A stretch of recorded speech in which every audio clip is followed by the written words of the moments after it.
ராமர் பிறந்த இடம் அயோத்தி நம்ம எல்லாருக்குமே தெரியும். ஆனால் ராமர் பிறக்கிறதுக்கு காரணமான ஒரு கோவில் வந்து நம்ம தமிழ்நாட்டில் இருக்குன்னு எத்தனை பேருக்கு தெரியும்?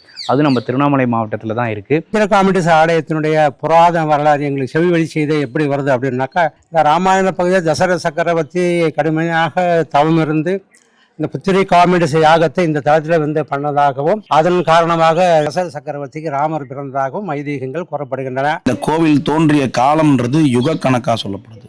இந்தியாவிலே தசரதனுக்கு சிலை கிடையாதுங்க. இந்த ஒரு இடத்துல மட்டும்தான் தசரதனுக்கு சிலை வச்சு வழிபட்டு இருக்காங்க. அதுபோல் நாகதோஷங்கள் இருக்கிறவங்களுக்காக வெளிப்புறத்தில் வந்து கோவிலுடைய வெளிப்புறத்தில் நாக சிலைகளை வச்சு மூர்த்திகளை கொடுத்து இங்கே பூஜை புனஸ்காரங்கள் நடந்துட்டு இருக்குது. எத்தனை வருஷம் பழமையான கோவில் சார்? இப்போ இருக்கக்கூடிய மூலவரோட விமானங்களை பார்க்கும்போது 10ஆம் நூற்றாண்டு ஈஸ்வரனும் 13ஆம் நூற்றாண்டு அம்பாலும் வந்து கட்டடக்கலையை வச்சு சொல்கிறது தான். வயிறார இப்போ இன்னைக்கு வந்து இந்த கஞ்சி கொடுத்துட்டு வரோம்.